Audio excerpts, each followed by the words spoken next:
everybody, and thank you for joining us tonight at Down the Crossroads. I'm Sean Sellers with Jake Bell, David Humphrey, Michael Garback, our producer Michelle Sellers, one and only Mr. Gene and Pam. Got everybody in the house tonight. It's going to be a fun show. We got our guest, Mr. Bob Honeycutt's going to be calling in the second hour. We're really excited about having Bob on the show. I just want to thank everybody for listening to the show as always. You can catch us on Wednesday nights on Jackalope Radio from 9 until 11, Thursday night on CrossroadsParaRadio.com from 8 until 10, and on ParaX from 11 until midnight. We invite you to check out our websites at SeanSellers.com and SouthernParanormalResearchers.org. Sign our guest books. Let us know what you think about the show and everything else. As you know, we had a great time this past weekend in Enterprise, Alabama at the Raws. Had a lot of fun. And this weekend, we're going to be at Bonta Vista in Prattville, Alabama, historic plantation, doing an investigation, event. I don't know how much of an investigation. We're looking at having well over 100 people, but we'll do the best we can, show evidence, talk, the whole 9 yards. And then it's Sunday night, we're at Strange Days. It's a horror film festival. Should be a lot of fun. So we've got a lot of big plans coming up. Also, before we get started, we want to do a special shout out to our friend Mark for working on our book. Thank you so much for helping us out with the book, doing the edit and everything else. Special shout outs to Parker and Sloan, talent agency, Chuck Parker. Thank you so much for representing us and do everything you do. So definitely check him out. Jake, how you doing tonight, man? Doing good. I'm frankly lucky to be here and have pants on. All right. It's been that kind of day. Really? What happened today, Jake? I don't know. I've just been kind of out of sorts all day. You know, it's just one of them days. Yeah, I feel you. Where like you get up and you're like, how many sick days have I taken? You know, you have that debate in your head. Yeah. Yeah, it's been one of those days. You know, I don't ever have time to do that. I don't know what to do if I had a day with nothing to do. I think I would absolutely freak out now. It's been a long time with football, paranormal work, kids, volleyball, you name it. We've been so busy, but everything's going good. Special report on our football team. We won last week again, so we're definitely 6-1. Got one more game left this coming Saturday, then we'll see where we finished up. So it should be a lot of fun. Wow. Actually, here in the background, my little boy is screaming. I don't know. Maybe we can bring him down, let him come sit with us. I want to thank everybody listening to the show tonight and supporting us and everything. We really appreciate all you do, everybody out there. But Bonta Vista is going to be a lot of fun. Jake, you ready to go back this weekend? And what do you think about all the support? I hope it doesn't rain. I know. Thanks, Mr. Boston. Yeah, exactly. You know, somebody else I want to give extra thanks to is Tom Inslee with WSFA. All the reports, everything he's done for us. Thank you so much. Definitely check out WSFA.com. Thank you very much, Tom, and all the other newspapers that's covered us this past weekend. We really appreciate it. Was that David just calling me Mr. Positivity? Yes, David Humphrey. That's right. Is he waving that Slim Jim at me? I'm waving my meat at you. Yeah, I think so. Wow. As you know, we've getting a lot of investigations, all the publicity. We're really excited about that, getting back to work full swing. We've got a cool investigation coming up in November. Definitely going to be a lot of fun. Man, we're ready to go. Jake? We are ready to go. Yeah. Indeed. Definitely. I completely forgot what I was fixing to say. I was thinking about I saw that and I was like, what's going on slinging here? that Slim Jim around is just really distracting as all get out. I dropped my meat. Yeah, we see. I see that, David. Yeah. That's not a first, is it? Yeah, but as you know, there's a lot of things to talk about, a lot of topics out there, a lot of things to bounce around. I don't know. Go ahead. I don't know really where to begin. Start about your time traveler. You know, one of the things too, I was listening to Coast to Coast this week, and I think it was Brooks Agnew was talking about the center of the Earth, the theory behind it, and he's still trying to get the nuclear icebreaker to go to Antarctica and make that journey. And he was talking about the difficulties, and he was discussing a lot of different theories in there, and it came up about the time traveler being seen on a Charlie Chaplin movie. So I really didn't think anything else about it. I just kind of put it in the back of my mind to check it later. Then last night, I was on Facebook, and I was getting ready to sign out. And I looked, and I saw somebody said, check out Charlie Chaplin's time travel, and he had a link. So I linked it. Me and Michelle watched it, and as soon as we saw it, we was kind of like, oh, wow, that is really cool. And it was really kind of creepy, too. So I texted Jane, told him to check it out, and all he replied back was, wow, that's cool. And that's pretty much all you can say is that wow. When I got to work today, I emailed it to everybody, and I really wanted us to kind of talk about it. I know people was trying to explain it away, but nobody really can. And it really is kind of creepy. It makes you wonder. And I've heard a lot of theories. A lot of people talk about time travel. people getting lost in time, a lot of the theories on that, and I really don't know about that one, but I want to ask everybody, if you get a chance, check out Charlie Chaplin, Time Traveler. It's on his 1920 movie, The Circus. Jake, what do you think about it? We can pass it around, everybody can discuss it a little bit. There's been some interesting theories that I haven't gotten a chance to actually check out for myself, but some people are saying, how it actually fades in from black and basically fades out to black. They were saying those transitions weren't invented at the time that movie was used, at the time that footage was done. But it doesn't mean that they didn't do it on the DVD. Honestly, it doesn't mean that it was something he messed with, but it's interesting to know. Yeah. And it's also interesting to know that the guy that supposedly discovered it is a filmmaker. Yeah. So if he was going to fake it, he of all people would have the credentials to do so and the knowledge to do so. Yeah. But So come on, Michael got something. Come on, man.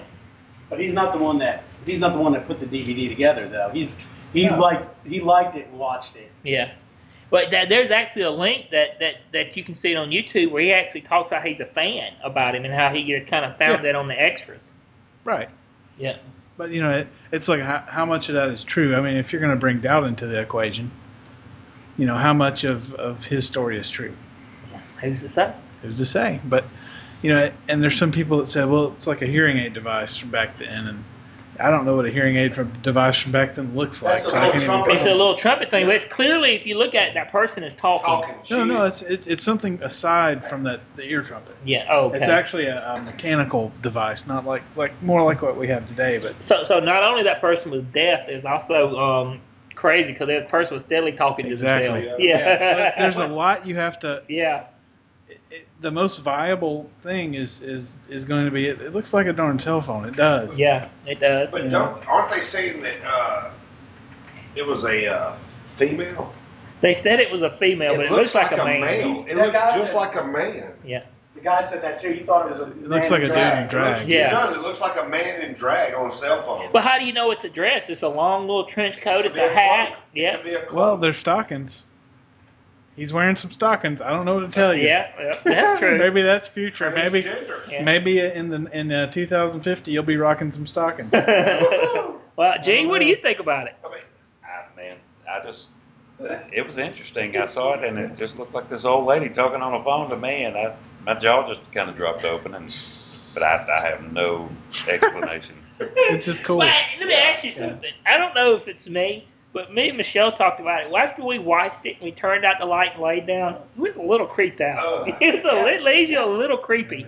And that it is a little crazy. It's uncomfortable. It's very uncomfortable. Just like David. I was wondering, how would a cell phone work back then with no cell phone towers?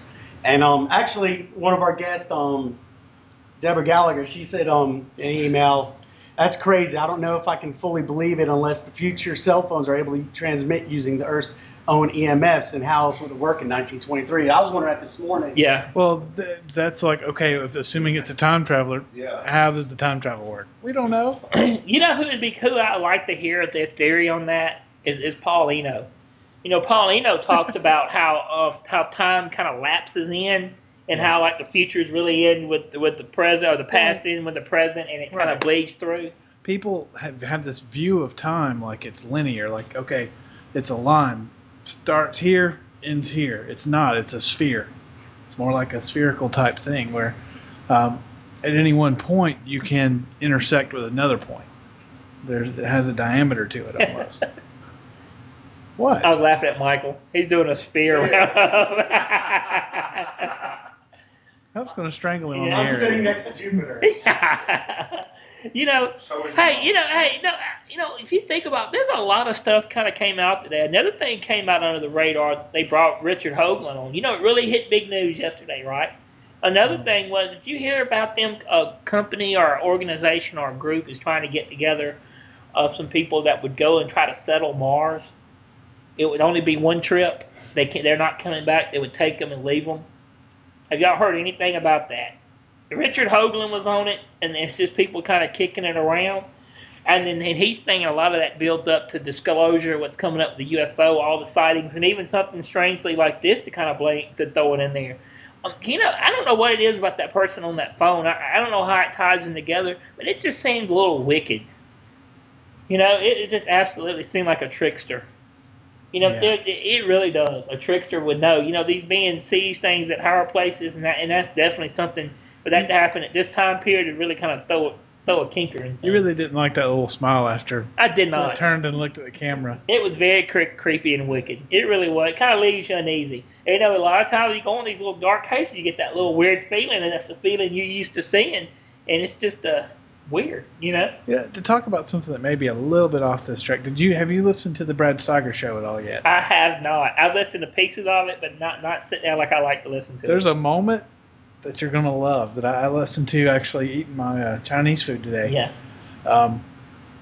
Basically, there's a guy that comes on and says, "Well, you know, I think what a lot of you guys," and he's talking to Brad Steiger and says, "You guys, generalizing already, so Yeah. you know where this is going to lead."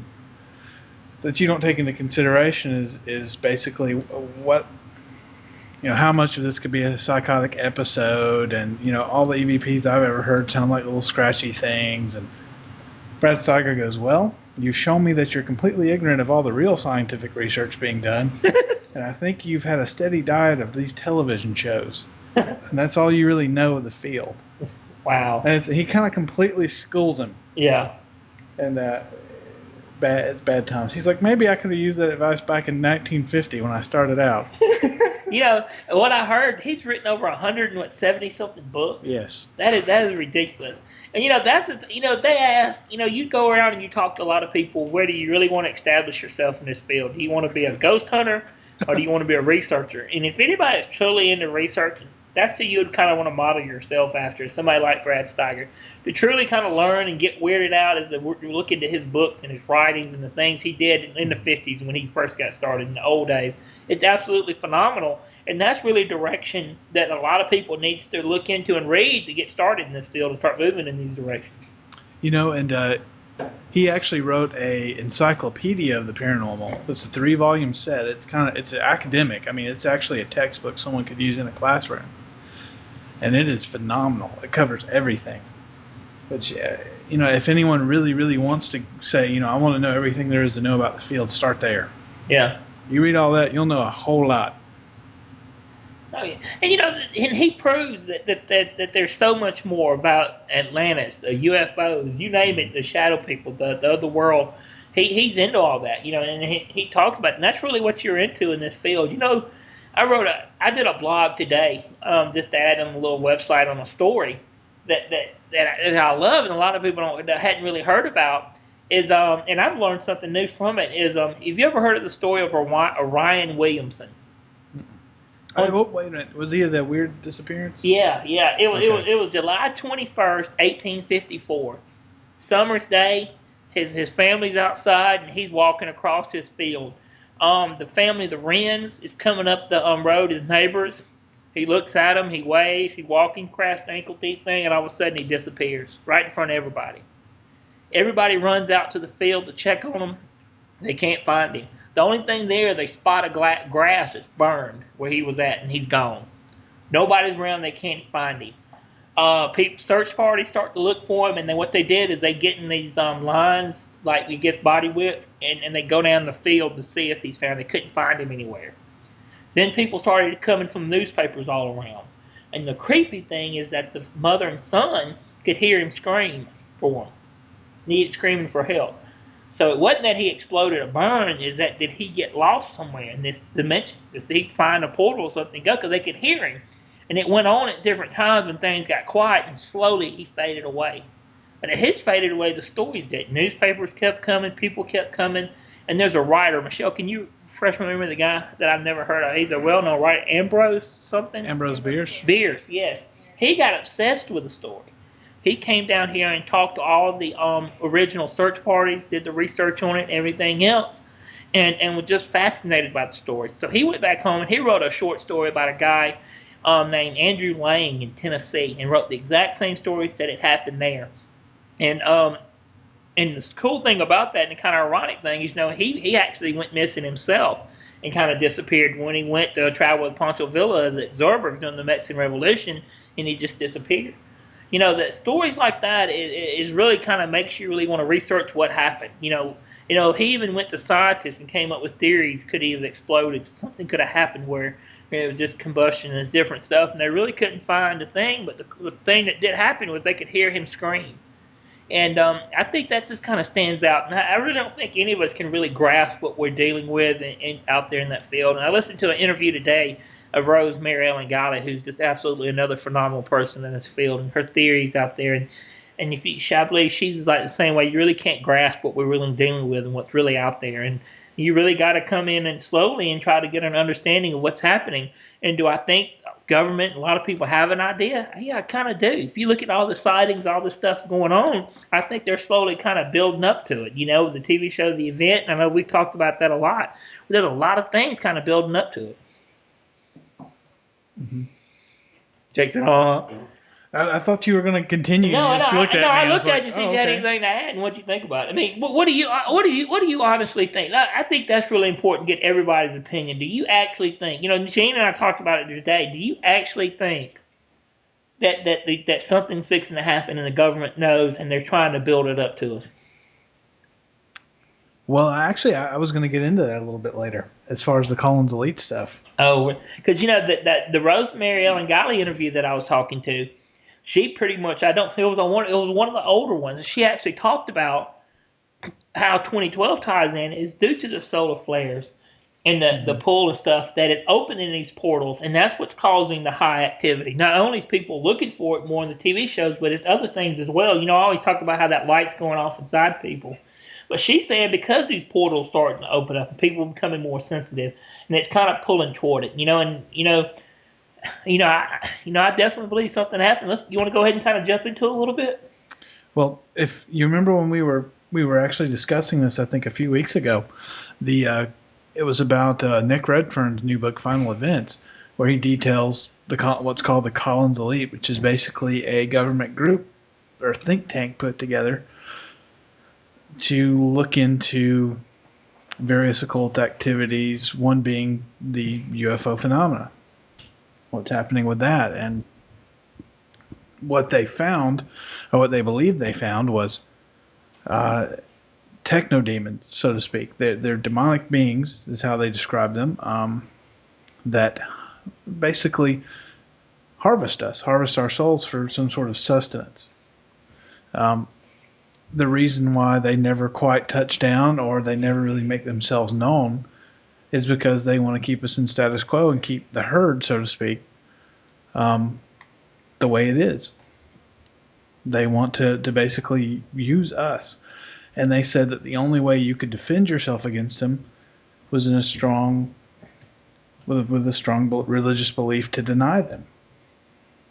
So they actually postulated a few theories of how to get the country back to a religious right type, Christian Reconstructionist type time period, where everyone would be very, very strong and have the faith again. And one of the things that the guy that Nick Redfern interviews actually talked about was them saying, and he's not saying that they did this, but having a terrorist event on U.S. soil to kind of make everyone pull together and reignite our nationalism, our patriotic pride, and kind of shoehorn that into a Christian state. That's because that's the only way we can defeat these things, is for everyone to basically be religious enough to deflect them.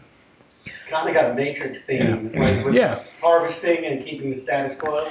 Right, very, very much so, very Matrix-like. Well, you know, there's a, Michelle, me and Michelle was watching an episode on Animal Planet and talking about a guy, I guess when you're, the guy that people that keep these exotic animals and they go back and kill them, or, and there was an episode about people that have these exotic snakes.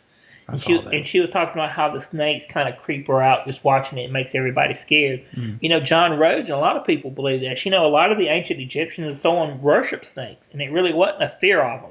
It was looked at them as gods. And John Rhodes says and believes that a lot of the reptilian stuff, and that kind of comes into place, is that we're disposed of genetically made right now to fear these things as God. So if you believe in the reptilians coming through, and you believe in a lot of the people that talk about the reptilians, is that when they come, we'll fear them because we automatically kind of plugged in to fear them at that point. And that's where they say that a lot of the Nephilims, I guess, was reptilians, large reptilians. The if you actually look at the universal sort of medicinal symbol of the snake and the staff, I mean that stands for healing, not fear, or anything like that. So the snake is an ancient symbol that really isn't related to fear so much, more like learning or understanding or healing. And Quetzalcoatl was a feathered serpent. Yes, He was both good and bad. Yeah, a bird and a snake. Yeah, so that could, there's a lot of things to kind of make you wonder. Should I add to that, David? Yeah, I mean, it does make you wonder. I mean, look at mine. It looks like a snake and a bird. Congratulations.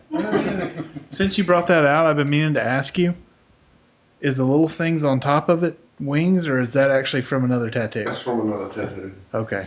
Well, a lot of the people, if they're dumb enough to put them on their arms, that you tie them with your Templars stuff, and that skull is very Templar. A lot of the other people that's involved in that normally put them on their ankles.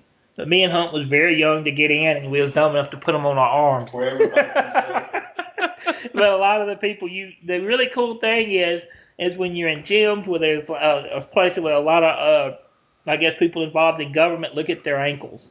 That's where they would put the Quetzalcoatl, a lot of them on their ankles. That's where they're at. Is that where they all wear black socks? Yeah. Yeah. Yeah. Yeah.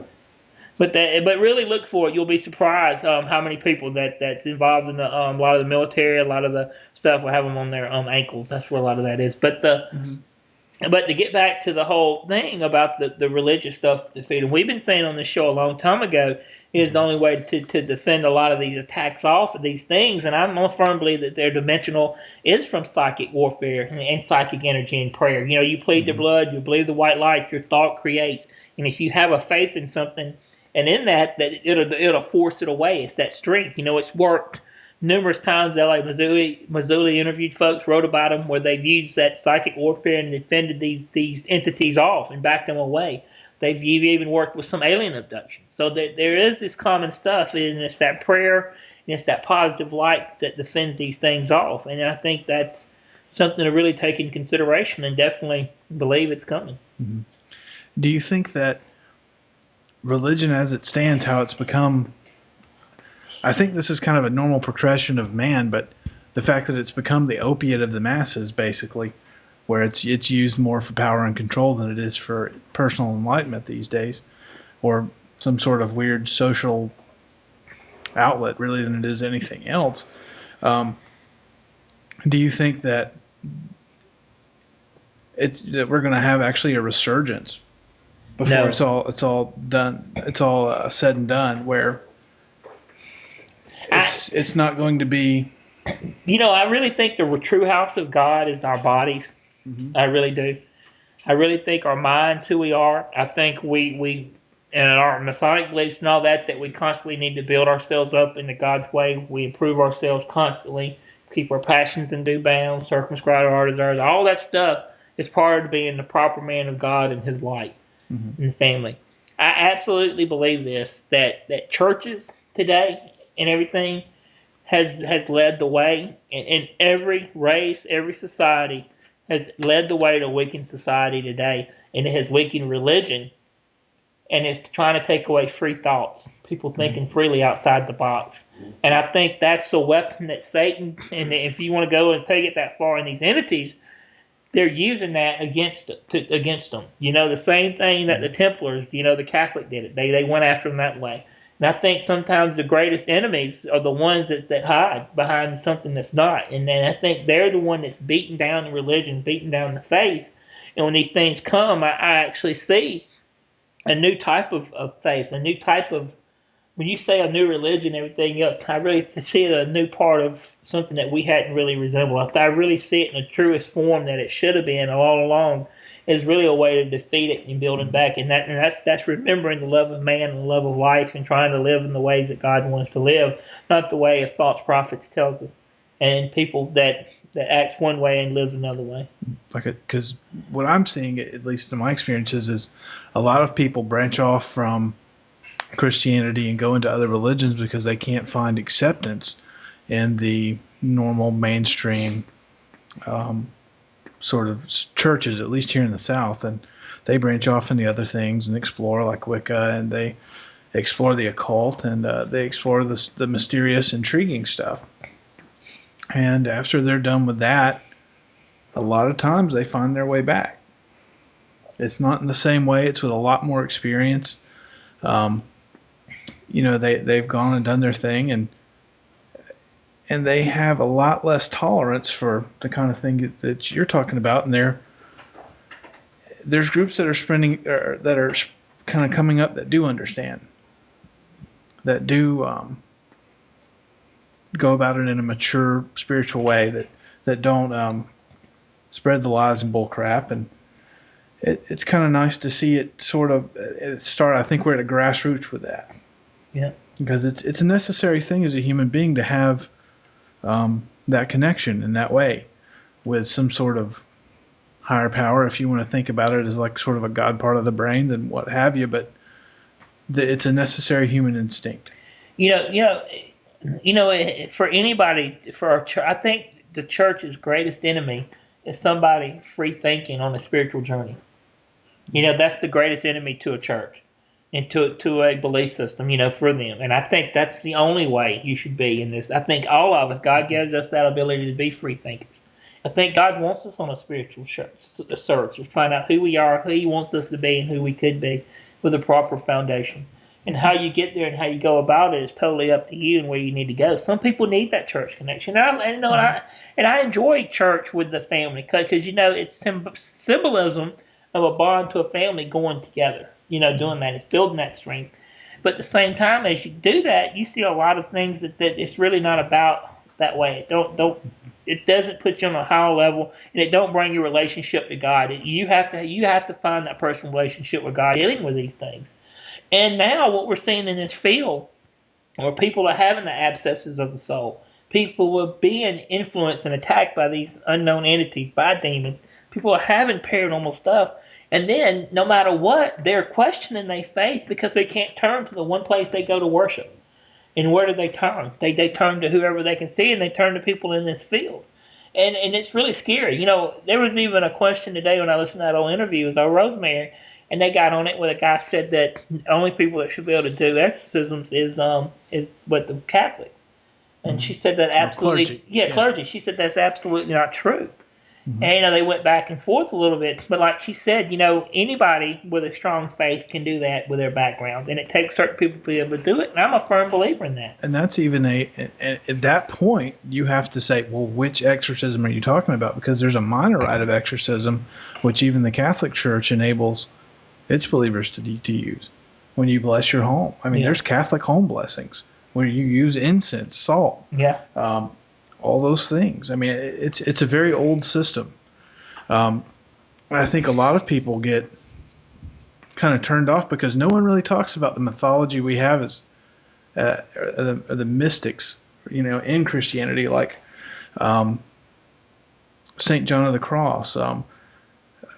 Padre Pio was considered somewhat mystic. There are those same figures in Christianity that you find in the alternate religions, and no one really talks about it anymore. It's kind of weird how much of Christianity isn't talked about anymore. All we talk about are tithing, what else? Prostrating yourself before the Lord. No one really gets off that and kind of tries to explore the weirder side and try to really understand things, that I've seen, that I've been satisfied with. And a church when you describe a church, you shouldn't be thinking of a politicized house where someone gets up and talks about the Bible a little bit and it's all politics. It really just meant to be a place where believers can fellowship. That's what church is meant to be. It's not meant to be really a preaching thing. But think about these churches. Let's get back to what we originally said. Like we set up what we think about churches, what's going to happen with the religion and everything else. Now, what would their leadership do when disclosure happens? When these things are here, if there is a portal and these things open, and there is an attack. If these things happen, what would the churches do? What would the churches do when they stand up and these things are over the cities and they say, "Hey, we're your gods. We brought you here. We put you here." Are these churches strong enough to fight it off and believe it? The Catholic Church is already saying they're going to baptize them. It's okay to believe in them. They're our brothers and all that. But would you really stand firm and say, hey, this is where we're at. This is it. I think the wicked will still be wicked and the righteous will still be righteous. And that will be made known to everybody who's what. Because that's going to be, especially in religions of all kinds. I mean, not even just Christianity, but I mean, think about what that would do to Islam. Well, let me ask you, what happened? What do you think? What is your belief system? Do you believe God casted out the demons and everybody casting them down here, casting them to hell? What do you believe, Jay? Personally, I think the whole fallen angel thing is mythology. It doesn't mean it's not true, but it's a way of telling us something that we really have no way to understand. So I think we think of fallen angels and we think of that. But when you really break down the good and evil thing, we really don't know too much about evil. I mean, all the stuff that we're getting as far as the fallen angels is nowhere in the Bible. It's nowhere in the accepted text. It's in the, not Gnostic stuff, but the Apocrypha. Thank you. I was trying to find that word. It's in the Apocrypha. It's in the dogma of the Catholic Church. That's where we get the fallen angel thing. And it's popularized in Milton's Paradise Lost. So you really have to, a lot of people have this picture in their mind of sort of a angel with bat wings, and that's how you know it's bad, but it's not really. You know what I mean? We have to recognize that we know little and we have to be very careful. We're fighting against the principalities of the air. You know what I mean? And how much does that describe? You know, Yeah. That's one of the few mentions of it in the Bible. You know, if you look at the text that we all accept, you know, and what in the essence of what is an angel? How do you define angel? You know, you have to really find that out for yourself and research. And when you say Satan, it basically just translates to the enemy. Regardless, anyway, it doesn't mean the head of the fallen angels. So it's... Well, how many distinction events has been on the earth? Extinction events? Yeah. I don't know. It's been several, I believe. Probably, Yeah, it's yeah. been several. I can't remember the exact number, right? Probably depends on what school of thought you side with. But, all right, think about this. If that's been the case, how do we not know that these dimensions and these portals are opening up and these things are happening and there's a extinction event and some people go to the next side? You know, for some strange reason, I deeply believe that we're to a point of where things has come from is almost as if there was a great battle at one time. At the end of the last soul cycle, there was a great battle, spiritual battle. I think there was some that was casted out. I absolutely think there was some casted out to another dimension. And I also think there was some that didn't take sides as well that was casted out with them. And I think that as you process through and the things come through, they started seeping through these different time periods. And then pretty much we're at a point now where we're at the end of another soul cycle. And then people had a choice, an opportunity to come back right now. And they're coming back from at a higher level, a higher vibration, and a higher side of knowledge to open others up and help guide them into this next phase that's coming. I believe that there's societies and stuff that has an idea of what's going to happen. They think they do. They really don't know what's going to happen. I think the Mayans and all these was taught by these thing beings to build them up to what's going to happen. I think it would take something similar to a feathered serpent, what they believe Quetzalcoatl was, who's both good and bad, because you almost have to be to defeat such great enemies as what possibly could be there.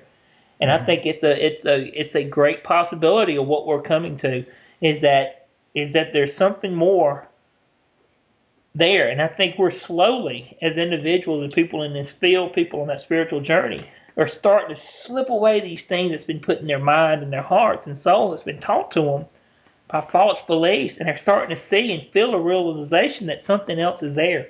Something else is really fixing to happen that's going to blow us away. And I really think that's kind of what's fixing to happen. I think we're slowly getting prepared for it. And that's why it's so important is to get on your spiritual journey. Start having that personal relationship with God and start seeing where you need to fit in and really start searching what's really out there. Did any of that make any sense? Yeah, I know what you're saying, and I want to discuss that, but now's probably not the best time on the air. What's that? Just as far as kind of questioning what you said, but it's okay. We have plenty of material to talk about. Also, they got me in the chat room. I meant to say nowhere does it say Satan is a fallen angel, not that fallen angels aren't discussed in the Bible. They corrected me. Good job, guys. Yeah. They actually are discussed in, I believe he says Job and Revelation, which yes, it does, because they said that something about the angel of the pit or something. Mm-hmm. I think isn't Lucifer mentioned in Isaiah? Yes, but Lucifer's mentioned as Angel. Well, Lucifer and Satan are two different entities. Lucifer is basically means son of the morning star and refers to a dog star, not the dog star, but an astral body or some sort of a heavenly body, excuse me, and in conjunction with the king of Babylon. It's basically I believe an allegory or some sort of poetic way of putting things. Lucifer just, that whole mythology is really a lot of Milton's Paradise Lost. Satan, on the other hand, is something entirely different. It translates basically to the enemy, where it does acknowledge that there is an enemy, but we know very little about him. I believe there are some men on the earth that know a lot more than we've been let to know, and they probably do that with good reason. That knowledge isn't popularized. I think there's a reason that suddenly the Catholic Church has started cranking out exorcists again. What do you think about the things about the Antichrist in history? You think that they was possessed to speed along and help encourage what's coming on, the speed where we're at? Yeah, I mean, if the cool thing is if you kind of go into Nostradamus and all that, then you start having the three Antichrists, which basically there's already been two. I forgot who the first one is. It's an emperor or some kind, isn't it? Yeah, I can't remember. And then the second one's supposed to be Hitler, and then the third one is kind of weird. It's supposed to be that one guy that you kept talking about. That's in the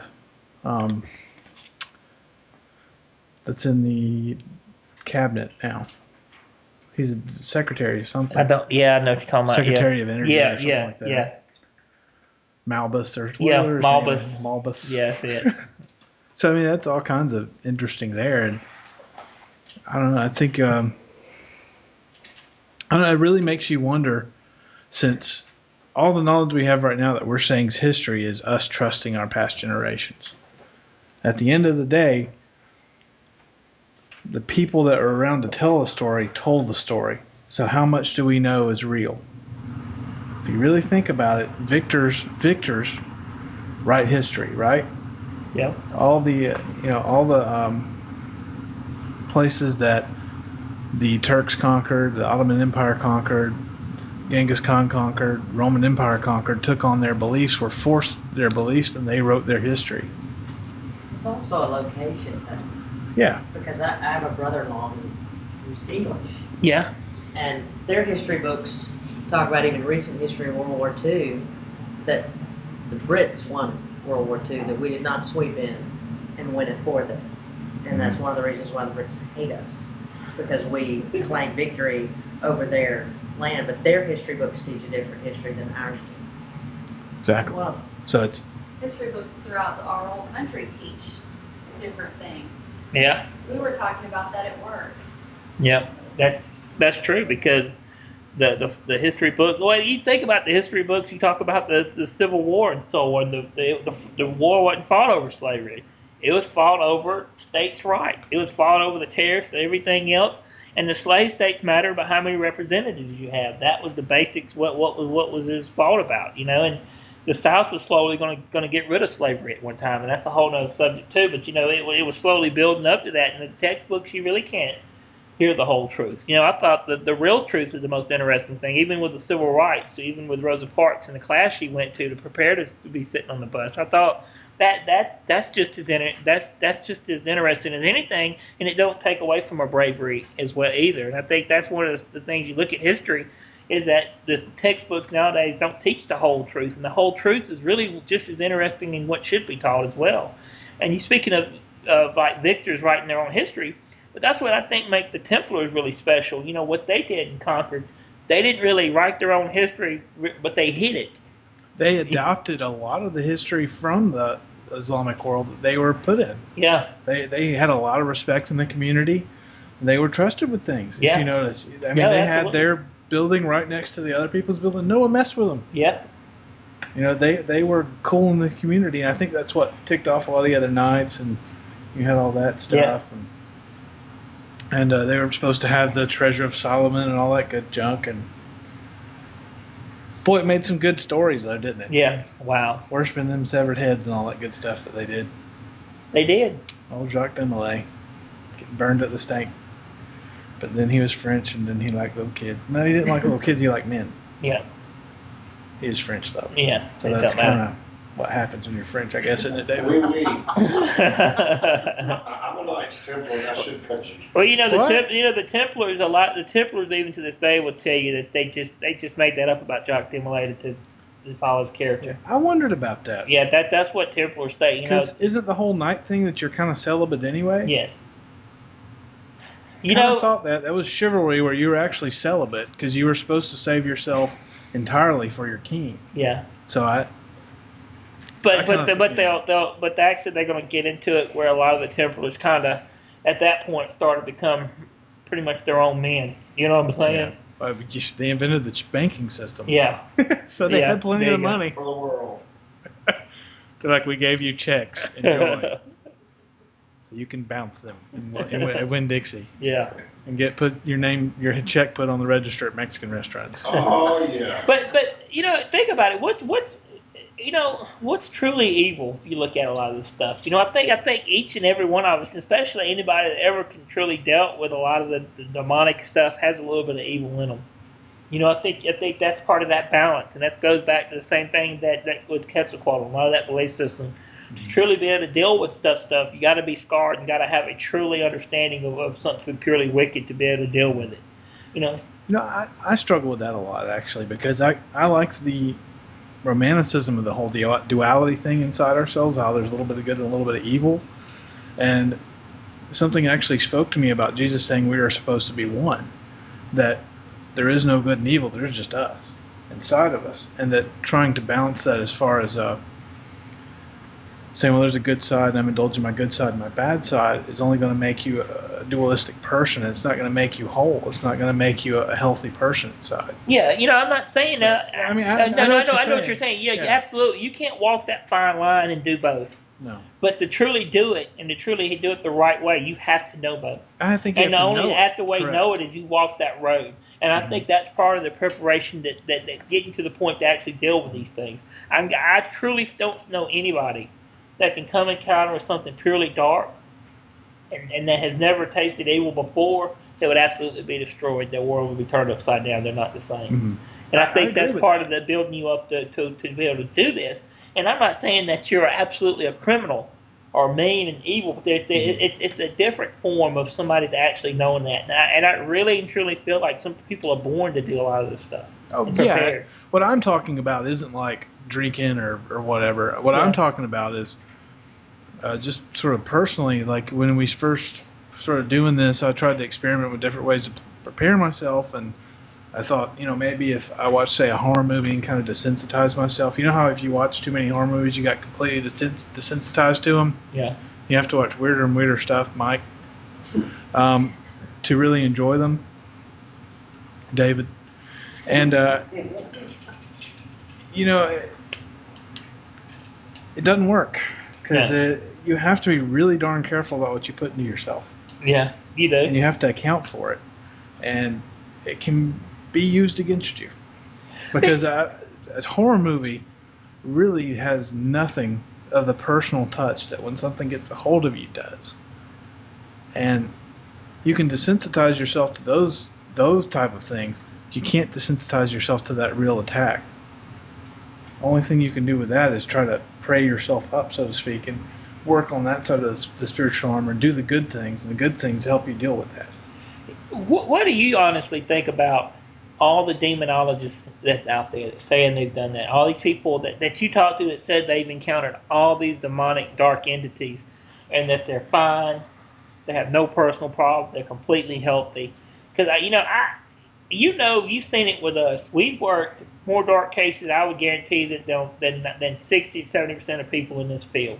I mean, I really think we can say that now, whether it's distance, no matter what. And you've seen the effects. If you're not absolutely living the purest life you can live, that it would absolutely kill you. It would rip your insides out if you're not careful. It's a physical fight. Once you're in that physical fight, you're very hesitant in people who say they have, because there's something about seeing other people with that stare. I'll say that if you'd build your career, as it were, and call yourself a demonologist. It got out of my vocabulary. Yeah. I'm sorry. And you say, hey, send me all these dark cases. You're an idiot. Yeah. The last thing you want in the world is a dark case. They find you. You don't have to put a card out there. Nowhere in our literature do we say we do dark cases. We love them. Bring them on. They find you. It's not something you have to go out and look for. Do you remember the point where we had all those extremely, extremely dark cases back to back, and there's kind that you could make movies about, actually, and how you think about it. Think about how bad they were, from the little girl, from Jack, the ones in Georgia, and you know how it literally almost truly killed me. You know, do you think, honestly think, you ever thought about it? Do you think it was one demon that was focused on us? Or do you think it was just our call to do it? Because you remember we never stopped going. Remember I walked out of the hospital on Friday and we was in Atlanta on Sunday. I think you learned a lot of lessons on that. I think you learned a whole lot of lessons, because what is the Masonic deal?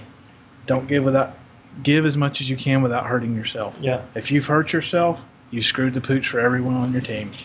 But if you say, I'm going to not go to the hospital and go do this case, you've made a bad decision. Mm-hmm. And I think you learned that you have to take actual time for yourself to do the things that you need to do. You have to do it. And anyone that deals with this stuff knows that. I mean, you figure it out eventually, because you'll be in the hospital. You know, we actually left a dark case. Yeah. Went directly to a city, working a cold case. Me cussing him the entire way. Yeah, working a cold case, which was extremely dark. Yeah. And then I literally started spitting up blood. Yeah. And then we went to the hospital, and I had blood in my stomach, my esophagus, everywhere. And they couldn't figure out why, like something just completely ripped me inside. And you're trying to get people to bring you a milkshake. But see, you know what the one vice I have, and me and Michelle talked about it, and then they've seen it, is food. You do. I love cheeseburgers. I don't know what I could do without food. And I would they would have to guard my door because people would try to sneak me food. And then the people that was trying to sneak me food were just people that I don't know what they was doing. And I would literally want them to do it. But then after a while, they would say, man, that ain't not your friend. Like you're trying to have an alcoholic to send you alcohol. Quit, because I heard you assure them you'd be okay. I don't want to hear nothing. But I don't know. I'm still like that. Even to this day, I have a hard time with food. It's because they trust you, and you know that, and you manipulated them to get food. You're like a crack addict. Well, even now, when my stomach acts up, I mean, I'll get mad at Michelle because I asked her to cook, and then I'm dying. And I really do, and that's really one of my vices. And then everybody's got vices. Some could be women, some could be drugs, alcohol. Mine's food. It really is. Mine is food as well. And I don't know why. Mine's not. Yes, it is. Yeah. It is one of them. one of many. That's okay. Food's really hard to deal with, because you have to eat. Yeah. You don't have to eat 4 cheeseburgers, but you got to eat. But you know what? The one thing that sticks out to me, the turning point, when we were going to Atlanta, and I just got out of the hospital, and I really thought I was going to die in the car. Oh. And I prayed, come on, give me enough strength. We had eat me to do this case. And as soon as I walked in, you remember, I was fine. I was able to do what we had to do. And when I got in the car, I thought I was going to die again. And I prayed to get us home, and there was an accident on the interstate. No, something went the wrong way. I was going to Macon. He's heading to Macon. We've been that trip 1,000 times, and Hump took off the wrong way to Macon. We looked back around. We were stuck in traffic. For hours and hours and hours. Got home about 4 that morning. Yep, and that was the night we was riding home, and I was literally dying, and we saw this black speck on the side of the road, and before we knew it, it was in the car. Yeah. And then that's when I said, okay, you win. You won. You got me, man. I'm gonna make changes. We'll go to work, and that's when I'm serious. That's when I kind of came to my come to Jesus and said, "All right, you won. I know what I'm gonna have to do." And then you think about that point. That was our changing point. Has Hunt driven us anywhere since then? No. Okay. I just remember. What was so cool about that black speck? You saw this mass on the side of this interstate. It's about 3 a.m. Nobody said nothing. But as soon as it came to the car, we all gasped at the same time. And it was just us quickly talking about it, and then it was just silent. Nobody talked anymore. There were a few quiet swear words said in our head. Yeah. Because it's like, man, we just got done. Yeah. You think about all these cases that come across and what we've learned. It has actually made me more confused what's out there. Every time we've had these real cases, it's absolutely drawn more confusion and opened up more doors of wondering what's there and what's really happening out there. There's a reason that this stuff is not talked about openly. That it is a sort of occult knowledge. Yeah. Because you're thinking about it does make it come around. Whenever you talk about it, you open those doors. Yep. It's like, yeah. You do. Malachi Martin made a comment how it leaves imprints in your soul. It takes a little part away from you that you don't get back. Yeah, absolutely. It does. You become a little bit number. You're a little bit less you. But one of the things that I found out that was really important is to get back to, and I said it for a long time, and I still do it a lot, but getting back to your roots. Yeah. Getting back to being childlike, learn to laugh again, and getting back to the little things that really matters, and not really trying to sweat the small stuff. It's the only way you can really survive it. Yeah. And that's why I guess, for me personally, in my own little small private circles, when I hear people give themselves titles and claim they've done all this, and patting that back. Yeah, then you're absolutely like, wow, you really hadn't never done it. And then the next thing you know, 3 months from now, they're gone out of the field. They're done. You don't hear from them anymore. Because something held them down and had its way with them. Yeah. Wow. And I'm not talking about David. You think about that. Think about this. If you ever really come in contact with these things and had these cases, honestly, have you ever had those nights where they've come back on you and you've had to fight them off? Yeah. Absolutely. Yeah. Absolutely. It happens, buddy. Absolutely. It happens. It does. And it'll hit you, and you'll have it'll hit me some night, and I can go back to the place I've encountered it. Yeah. And I'll fight it there. You know exactly what it is. There's never any. That's the kind of cool thing about it. Is it never lies really about that. It don't. Mm-mm. You never have to guess. No. I had a strange encounter even this week. I don't know if it has to do with the case that's coming or what. Is that I went to bed and my little boy Rowdy was up. He couldn't sleep. Mm-hmm. Normally that's a good sign that something's wrong.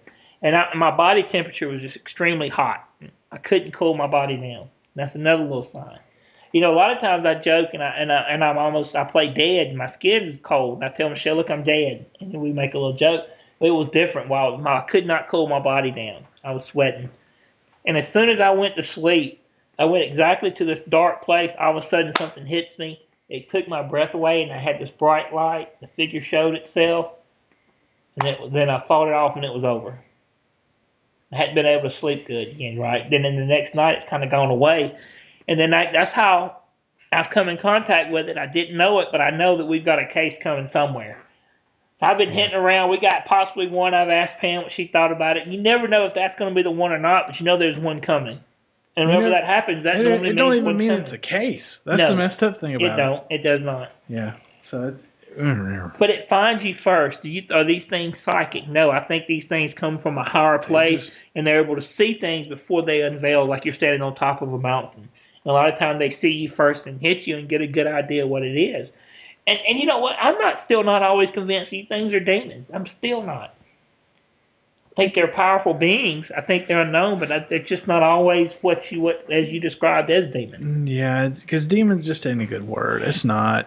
I mean, I much prefer the whole Steiger terminology of everything, like spirit parasites and kind of your hierarchy of things. And But there's definitely a hierarchy. I like the lesser key of Solomon, honestly, with the hierarchy about the prince and dukes and kings and all. That's pretty. Yeah, there you go. And if you ever go back to what we saw with the chaplain video, if there's ever been a trickster, ever been a hat man filmed, think about it. That's one. What would you do if I did a poster of that and, like, unbeknownst to you, put it outside your window? Yeah. So you just kind of look and, like, taped it on your window? I would probably scream. Think about it. With that smile, looks like a man, those shoes, that hat, the whole outfit. It's trickster all over. You know who that reminds you of, too? Yes. You think about that, too? Yes. As soon as I saw that smile, I thought about it. You're like, Jack. Yeah. Definitely a very Jack-like thing that would happen. Yeah. Except he wouldn't let anybody think he was a lady. No. And see, there you go. What are these entities and beings? Are they tricksters? They still have a type of personality. It's a type of thing like Jack was, but because there's all kinds of weird. See, that you can spend your whole lifetime researching and only get one answer, maybe. Yeah. Yep. Sometimes you got to be content with the I don't know. That's the hardest thing in this field, I think, is you have to sometimes be content with that. Yeah. That's all you're going to get. And let me tell you one real fast before we go to break. The strange things, too, about this field is when you put something on the shelf and you say, I'm going to come back to it, you might forget about it, but they won't forget about you. It'll come back to you and you'll take it off the shelf again. That's happened recently, too, with us. Like your ice cream. Yeah, exactly. Break time. All right. It's good times, isn't it, David? Yes. I can't hear you. You can't hear. There we go. All right. You having a good time, I Mike? gotta say something. What do you got to say, David? I want to take this time to thank everybody that's on Down at the Crossroads Facebook. Thank you for all the support, all the messages, all the pictures that you send me on my cell phones. I want to tell everybody that I appreciate it, and I also appreciate everybody pushing Tom's news stories from WSFA. Appreciate it. Good looking out. Any questions, please contact us at www.seansellers.com. Anybody want to argue? I do. I want to argue too. Let's go. I'm good at it. Speaking of arguing, All right. you guys had a little topic you were talking about while I was doing some work. Yeah. What was that topic there? Wow, it's a hot topic that a lot of people are debating. It really is, and it's like where Sean buys his clothes from. Yeah, exactly. It's a horrible thing that happened. It's a true tragedy, where a Montgomery police officer was injured in a motorcycle wreck when he was working off duty, working a funeral procession, and he was off duty doing that, and he was actually struck on his motorcycle, and then he was in the ambulance, and the ambulance was in a single vehicle accident as well. And horrible day, horrible luck, 2 accidents, and the guy is barely hanging over even still to this day. And they actually had numerous surgeries, and then we're to the point now that the city, when he was a year away from retiring, the city went on and gave him his retirement. The city gave him his sick leave, his vacation time, and everything else. They did everything they could on their end and did that, but they denied his workman's comp claim. And now they actually suing the city of Montgomery for this. And it's actually been a really heated debate around and about. And we've talked about it numerous times, and even on my stance with my job, that I think the city of Montgomery went, beyond their needs with what they've done. They did what they could do. The citizens of Montgomery still helping him to this day, but they denied his workman's comp claim. And, he wasn't working for the city of Montgomery. He absolutely was not. He was working on his own. The city does the best they can to allow the officers to use city equipment, their uniforms, and so on to earn extra money to help with their pay scale. And that's something the city doesn't have to do. And one of the things scary to me is I think that's going to stop now because of that, because of the suit. What that's going to cause is for us to lose our officers. They are good working officers. Same thing that happened when our officers left to go to Iraq and defend the country. And some of the officers decided to go back again, and they lost their rank, and they went other places. That hurt our city. And I think that instance that hurt the city, this is fixing to hurt them even more. And I think this is really a serious issue, and I think it's really important for people really to think about it and before you really take sides a little bit. And I know David having it on one side of the fence and everybody else. Hump, you got something? I think they should give it to them. The beef is they're saying, well, if we give it to him, all the other police officers that have been off duty, they're going to turn around and sue us too. You know, it is what it is, but I mean, under them circumstances, they should give it to them, or the family should sue the gentleman from the first wreck, his insurance company, Absolutely. Haynes Ambulance Company, Yeah. the funeral home. Yeah. And I mean, let's go on down the list and sue everybody. They should. They absolutely should. I think at least. There's plenty of defendants to go around, but the city of Montgomery should not be one of them. No, he Right. was off duty. Case Yeah. closed. Yeah. I agree with David. I think the ambulance company is liable for a lot. Absolutely. But I agree with that. oh yeah, but you've got to see, you know, the city of Montgomery should not. It absolutely not. It's gonna hurt them. It's gonna hurt the police department in the long run. Because if he was just absolutely not on the clock, then he's not on the clock. Unfortunately. Yeah. That's unfortunate, but unfortunate occurrences count for nothing in today's society. Yeah. It's all about shoulda, woulda, coulda. Why the lawyer is letting this? Well, I know why he's letting it happen, but someone should say, "Hey, go ahead and get the." Haynes, the ambulance company. Yeah, it's kind of their fault. Their driver kind of It's the driver of the flipped first the car's ambulance. fault. Yeah. And the driver of the car. True. Hey, he went from the back of the pack up to the front, had his sirens on, lights on, and the driver was an older gentleman who was running out of gas and just decided to turn the wheel without looking and hit him. So we're going to sue him too. Does he have insurance? Probably not. He should be sued. Yeah. But That's what the actual legal reason for lawsuits are. But the city of Montgomery is absolutely not responsible. No. It's going to cause, what it's fixing to do is going to cause total anarchy with citizens and police officers. Because they're fixing to be scared to do their job because of that. Because some feel like, well, we shouldn't give it to them, blah, blah, blah. But then again, let's get educated with it and smart. Let's change city policy for police officers. Let's cut out all part-time work in that uniform, period. I hear a cat. Yeah. The cat thing disagrees. Yeah. But, police officers are on the fence now. They're teetering on the fence to do their job. They're already scared that they're going to do their job and violate somebody's civil rights or get sued anyway. So now let's put this pressure on them. And I mean, I've talked to a few.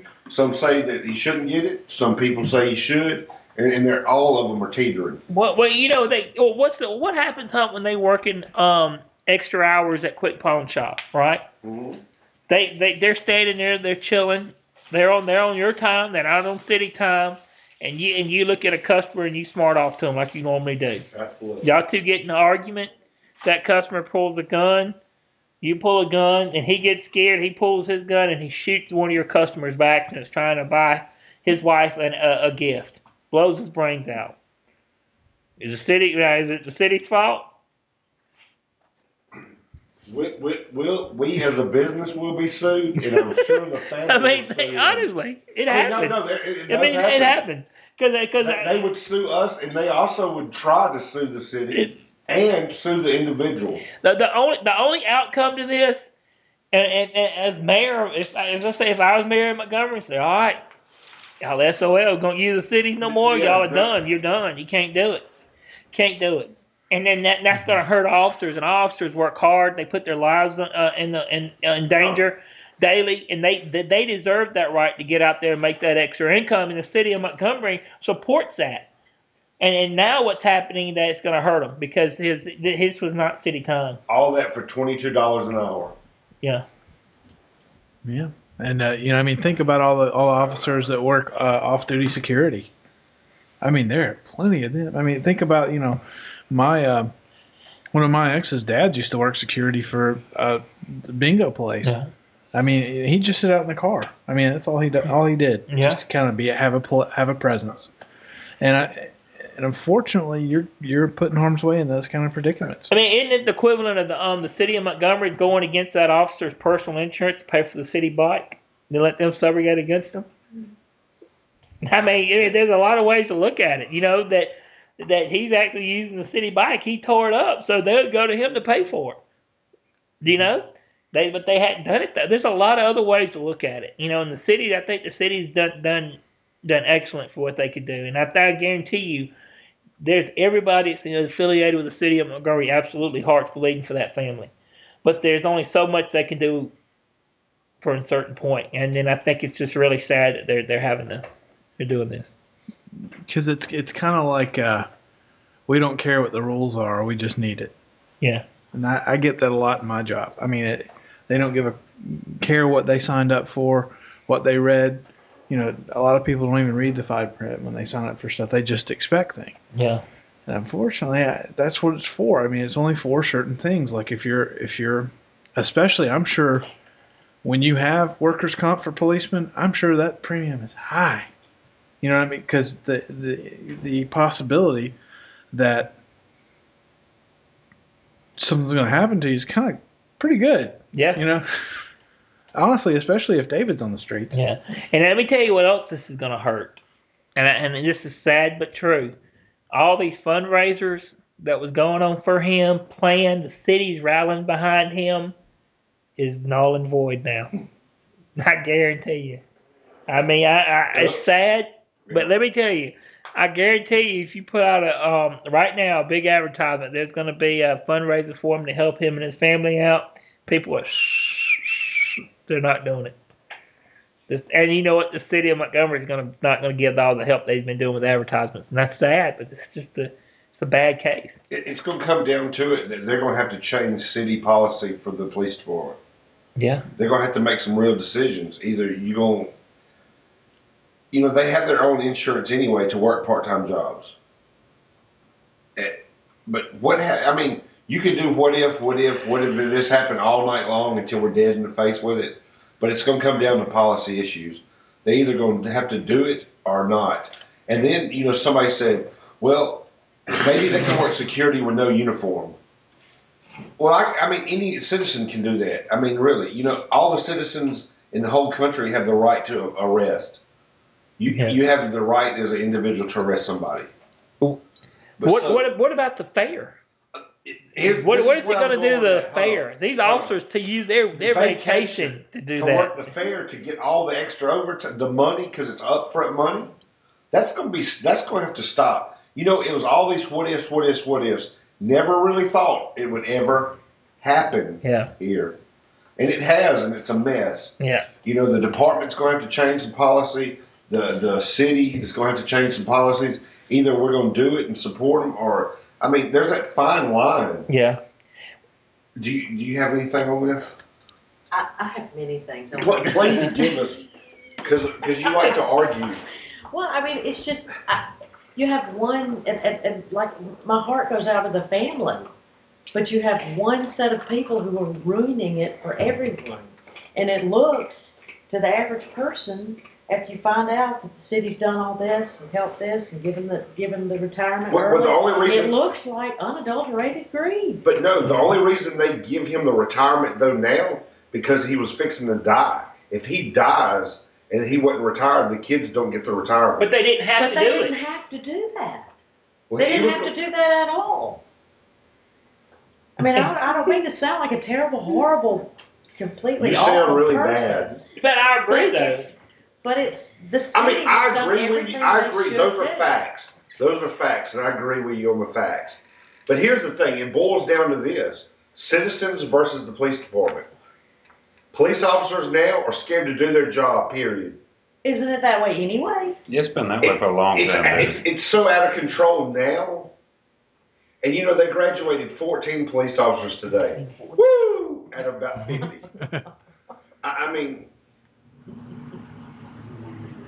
They already have enough trouble and enough on them now, and then all of a sudden they got this. It's a big mess. But this is not the police department's fault. They don't force them They to don't do this. force them to do this. They're making extra money, and they let them, as a courtesy, use the vehicles and uniforms to establish a presence. Then they have to change the policy and stop it then. And they're messing it up for everybody else. Well, they're going to have to do that anyway, though. Why would they have to do that anyway? Because Because it's a huge mess? But for this lawsuit, they would not have to do this. Yeah. Well, it's started now, and I can't wait to see how it's going to turn out. Or wait till the next officer has an accident like that, and the city won't jump retiring a murder. They won't do it. They'll stick strictly by the books and do exactly what they need to do.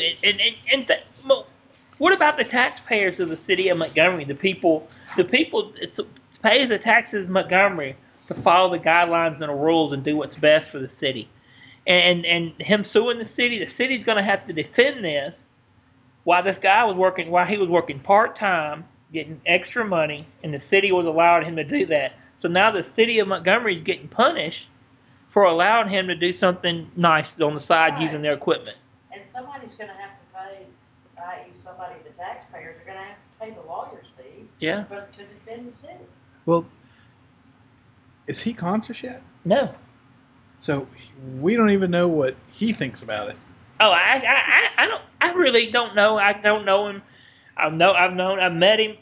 I couldn't imagine anybody. I don't know. I just. Do you think if he wakes up and he's in enough mind to know what's going on and he's got his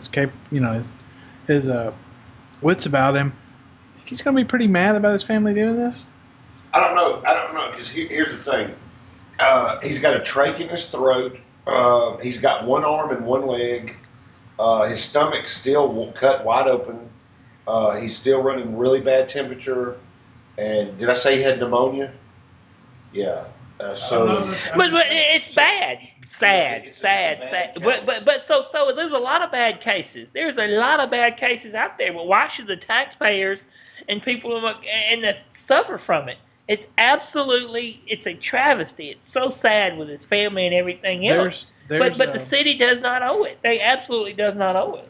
I mean, as far as what Hump said, I'm sure there's plenty of veterans that would rather punch their loved one in the mouth and let them sue the United States for what they went through because they love the country. I mean, I don't know if he would be mad or not. I was just wondering. It's kind of sad that in this he doesn't even have a say. You know what the sad thing about this, and I actually heard this today. Somebody talking. Well, somebody made a comment. Bright wouldn't have done it.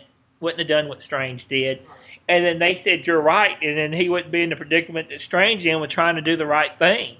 And if you really think, I hadn't really thought about any other past mayors, but I bet you Bright wouldn't have. He would have stuck exactly by the books. He would have stuck exactly by the book, and the family wouldn't have got what they got. And then it's a whole different thing. And Strange actually went far and beyond. And I work in the municipality every day, and I know a lot of cities wouldn't have done what our city did. Just wouldn't have absolutely done it. And it would have came down that we didn't know it. And Strange stood out on his own, and the way I understand it, he did it without approval from council or anybody else, and made a firm decision and said, "Hey, this is what we're going to do," and it's done. And then now it's kind of biting them again for doing that. But it's a sad case and it's a sad thing. But you know what? People are mad all over. Yeah. They are. We just got through talking about the election and the dirty campaigns and everything else. There's people mad all over about everything, and everybody's boiling over on these issues and these topics, and they're just mad as hell. What are you laughing at, Jake? Hound dog. What did he say? Nothing pertaining to this whatsoever. Which is not really all that uncommon in chat, but I think I'm really interested to see how these elections are going to turn out. I got my registration in the mail. I'm going to have to go vote in Lowndes County. Oh, wow. So I'm not going to have any say whatsoever in Montgomery. Yeah. Aside from, governor, not governor. Is it governor this time? Governor, yeah. Mess with that. Which I know who I'm voting for already. I know who I'm voting for. I don't even think I get to vote for this district's Senate. Yeah, I do. Yeah, I think I do. I don't even know, because I know what Montgomery is, and I've always voted Montgomery County. I don't know what the heck Lowndes County what's going to be on the ballot. Yeah. Farmers. Yeah. I actually watched the Martha Roby and Bobby Bright debate. I really did. Probably made you want to throw up, didn't it? You know what? As firm as how I stand on my beliefs and everything else, I actually just wanted to. Martha Roby's are people. Absolutely, what they're saying about how Bright elected Nancy Pelosi, He's responsible for everything. It absolutely makes her look at her voters like they're absolutely not intelligent enough to know the difference. A lot of stuff, and I think that's what a lot of these politicians are doing, is absolutely not giving enough credit to their people. And you know what's so sad? Come Tuesday, Martha Roby's getting my vote. I'm not hiding it, but I just hate the way she's doing it. I think no matter what I believe, I think everybody that's in office is fired. Everybody needs to go. Republican, Democrat, everybody's got to go. Oh, you know Everybody's what? got to go. If you're an incumbent, Yeah, that's, you know. Because we got to send a message. If this was a company, it would shut it down and everybody would be fired. And it's time to fire everybody. Everybody. And you know, that's just the only way to do it. I don't care if you've done the best job ever. You're gone. You have to send a message. There is no good guys. The best thing I've seen in this election is Ron Paul's people kicking that lady in the face. That is awesome. I want to move to Kentucky and vote for him. At least somebody has some balls out there. Oh, Rand Paul. You know what's funny is I love that because everyone gets so upset about it. Me and you think it's the best thing ever. I mean, we would definitely vote for her because of that. She went there to start trouble. And you normally need to eat a soul of a shoe because she was there just protesting against him. Well, have you noticed how, the media's just going crazy over that, but when the SEIU guy jumped on the guy in California, it's just a big misunderstanding. Oh, yeah. Big misunderstanding. Exactly. Yeah. Exactly. But Because now we they're live trying to in make us all out to be a bunch of, rednecks that's fixing to attack the White House and... You know what? Has anyone... Please, y'all tell me you see it. Has anyone seen Bill O'Reilly troll the crap out of the View? Did anyone see that? Where he just handed them their lunch money. No, I heard about it. After he took it, like 4 or 5 times. No. Is that when they walked off the stage? Yes. That was good times. Because I like Bill O'Reilly now. I used to not like Bill O'Reilly. I like him now. I love O'Reilly. I love him now. You know, I mean, he is crazy. Yeah. And you really have to look at the spin factor, or the no spin zone, or whatever. I'm sorry, the O'Reilly factor as more of an entertainment than hardcore politics. But when he gets a point, buddy, he gets a point. Yeah. You know, he's very good at driving that home. Oh, yeah. And you know, when it comes to the governor election here in Alabama, I mean, there's no need to hide who I'm gonna vote for Dr. Bentley. But something about it, he just like he's coming right out of Guy Hunt school. Like he is walking in trouble, and he has no idea what they fixing to do to him. And then they're already setting him up. You know, wow. I mean, he'll be suing if he ain't careful. He ain't got good people around him. He'll be sharing a cell with Don Siegel and them and set him up with something. But you know, I don't know. You know, one thing about Governor Riley, I've always liked him, even though I disagree with some of the things lately. But you always felt like we had a manly man as governor. You know, it's even almost like when I was a kid, when I remember Governor Wallace reeling around the shrine. You know, he was just one of those guys that kind of carried themselves a certain way. You know, no matter what, they was going to make a decision, he was cool with it. And who we got with Ron Sparks and Dr. Bentley, you just don't feel good right now. You know, you don't really have much of a choice.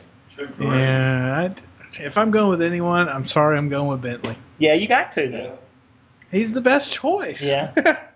Yeah. I mean, unfortunately, he is. I mean, we really need sort of I wish Ron Paul would move, basically, but that's not going to happen. Well, Tim James just ran a bad campaign. He jumped out early, and he got lazy, and he got outworked. And then he got in a dirty political fight, and it killed him. And then Dr. Bentley got hunted everybody. He just swooped in around the back door and was in there. Yeah, and he hadn't insulted nobody. Yeah. That's what if you'll... I hate mudslinging. If you mudsling, you're automatically out as a candidate for me.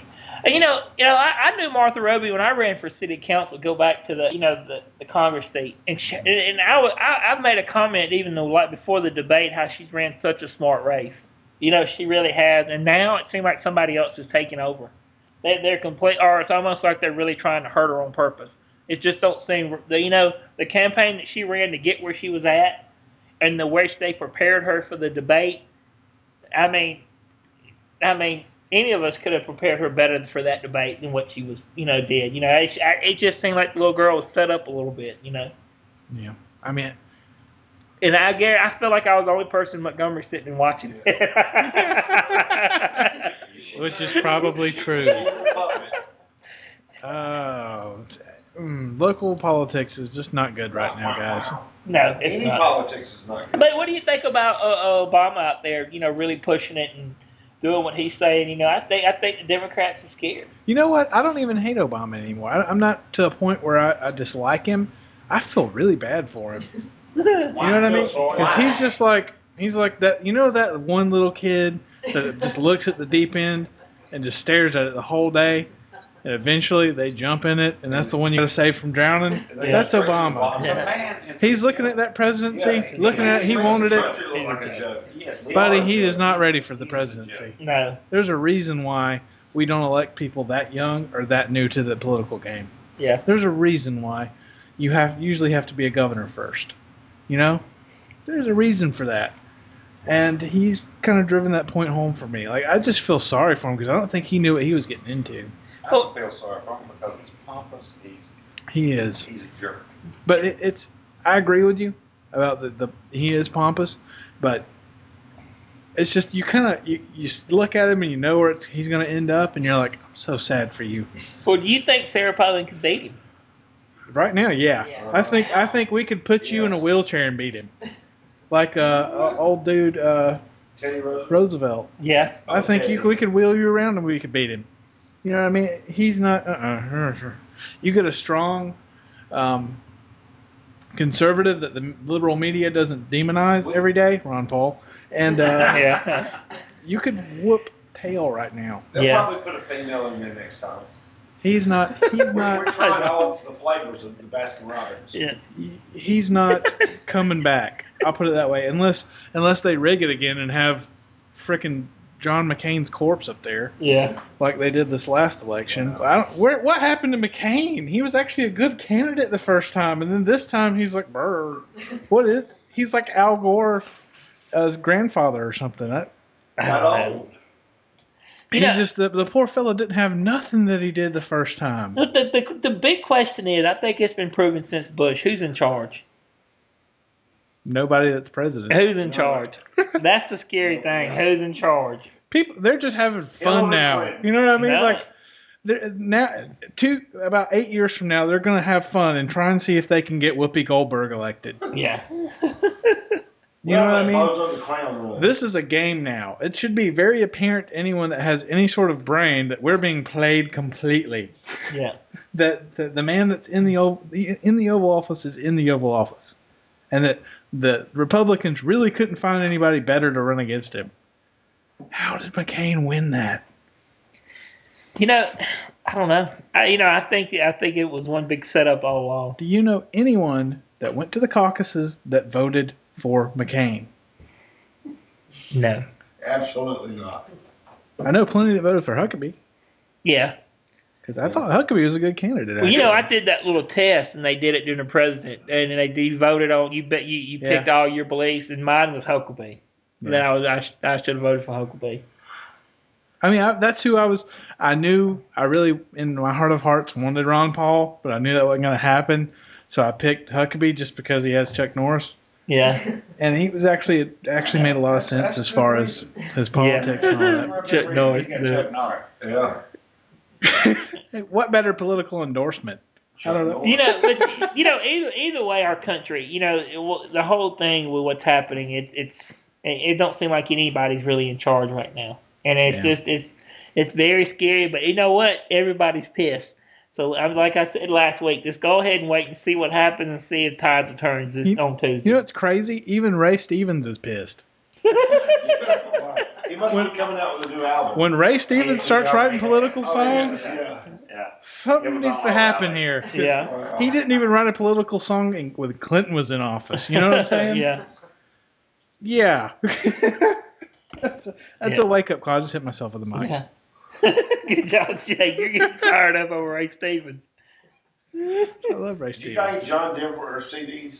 John Denver? How does John Denver and Ray Stevens compare? Please explain that. They're about equivalent to the same. Not really. Yes. No, you've been wrong a lot of times tonight, but I'm going to call you out on this one. No. Speaking of that, you know what CD I want, Jake the Burnmere? I want a Tom T. Hall CD. Ooh.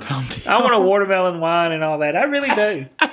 I always listen to it when we're on the Sirius radio, whatever, try to catch it on the Roadhouse. You know what we can do when we burn that? I'm going to get a pair of cowboy boots. You bring yours. We will wear nothing but tighty whities and sit out on my porch.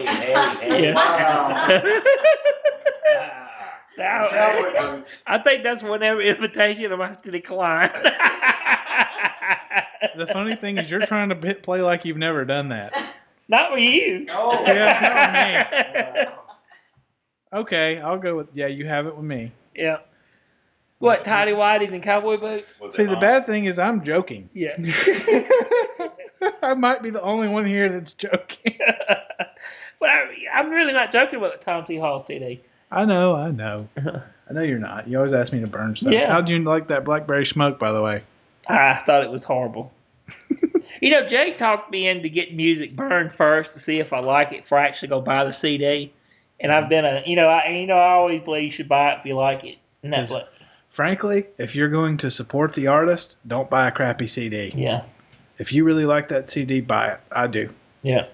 I'll buy it either online or I'll go get it. As you know, I don't know if you heard, our guest is not here. Oh. No. What happened to our guest? Where's your producer wife? She's hid out. Well, since it was a paranormal hour, you have the questions, and let's just ask me. Well, I actually had some discussion topics here. Sean's like, that stuff that you worked on for about 2 days? Let's not do that. Well, I didn't know you worked on anything. Let's roll. You know why you didn't? Why? Because you didn't read the email. Which email? Exactly. Yeah. Well, go to work. What happened to our guest? Don't know. All right, go ahead. Well, we saw Paranormal Activity 2 on Sunday. Yes. Was it good? I need you to... Let's start this ball, Sean. What did you think? I went to see it, and I was kind of expecting a lot that was similar to Paranormal, like the first one. It wasn't as good to me as the first one, but it was good, and I'm glad I seen it because it answered a lot of questions that was left on the first one. You know what? I would like to have done it differently if I was doing the movie a little bit in some ways, but I thought it was good. Sean really enjoyed the subtle motif of the family bonds and the way that the acting was handled. I'm trying to think of really complex terms just to make him mad at me, but I do like the way they set up the family with the stepmother. They answered the question about the mother died while she's a stepmother. I like the way they went about the activity with the cabinets opening, the pots falling. That's the exact stuff we've seen before in other cases. I thought that was really cool. And I liked it all the way up to the point until the end, the way they ended it. I just thought that was really cheesy about how they got in the house. It really wasn't showed. I think it's the absolute best sequel we could expect without the original guy doing it, and it being like a studio saying, hey, you need to make another one. Yeah. I think that's the absolute best thing we could have expected. It doesn't have the soul of the original, because in the original, the reason the guy even made it was because he was obsessed with the whole being afraid of ghosts thing. He was really afraid of that kind of thing. It was a very big phobia for him. And his way of getting around that was making Paranormal Activity. That's why it resonated so well and why it had so much soul, because it was something you could tell was worked on with a lot of intensity. Very cheaply made. He did what he could with it. You can tell he put a buttload of work in this thing. He wrote it, directed it, edited it, I believe, and the new one's done by a studio. You know what I mean? It wasn't just one dude with a passion for it. It was a guy that said, I'm going to try to make it the coolest way I can. The script was really good. I really liked the way they interwove the stories and how, like you said, the reason for them wanting to explore the concept of what was happening further with the stepmom. And the script is very good. The direction was done well, except for the little train thing that was just stupid. But it was done, I think, about the best you could expect it to have been. Was it a good horror movie? Yeah, it's a good horror movie. But it didn't have the same soul as the original. Yeah. You know, it did have an awesome soul to it. What's that? Exorcism. Yes, it did. It did. You liked it. I did like it. You were a fan. I think we both were. I'm still a fan of it. I would watch it again. We were such a fan that Michelle was like, it was okay. And then we just crucified her. You remember that? Yeah. Well, we did that thing that only nerds really do when you kind of insult something they love a little bit. Well, I couldn't believe Michelle didn't get it. You know, I just couldn't believe she didn't get it. You know, and it was just the whole part of the guy dealing with his faith. I mean, I still can't get over it. You know, you saw the guy, he was questioning his faith, everything he was taught. And then when it came down to it and the devil showed himself, the demon showed himself, he grasped to his roots what he was known and he went forth with it. It was awesome. Do you remember how I explained it in a really insulting way about why she didn't get it? It's like, well, yeah, I could see how someone that had utterly no faith in God could see that the way you see it.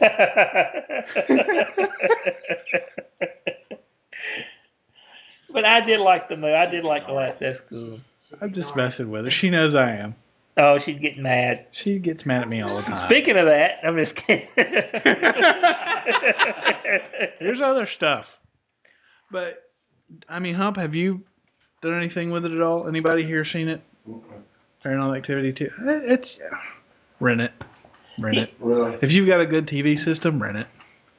But only if Let you me ask see you some Paranormal questions Activity about it. first. Yeah, you want to see the first one. Yeah, It's definitely. good. The first one's good. I'll let you. If you guys don't have a DVD, I'll let you borrow it. It's good. Do they play off the first one? Absolutely. You have to see the first one before you see this. Okay, all right, two. Yeah. He's seen it, I have. I reckon it's good.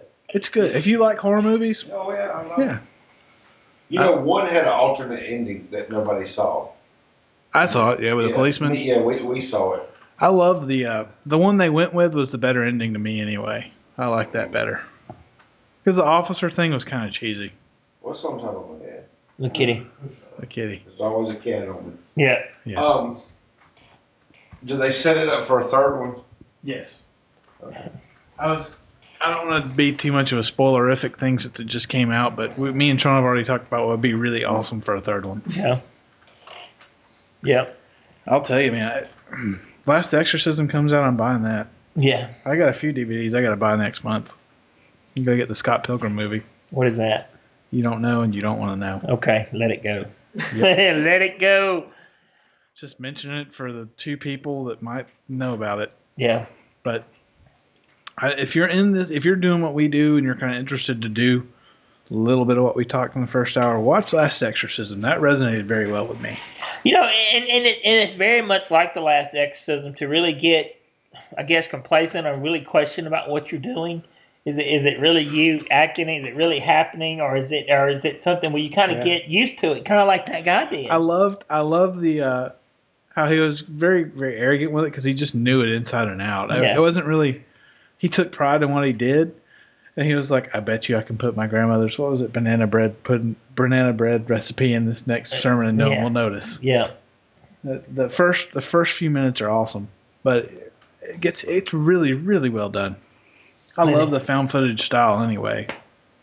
So it was good. I mean, if you like Blair Witch Project, there's absolutely no reason you shouldn't see Last Exorcism or any of the Paranormal Activities. If you love that found footage style of movie.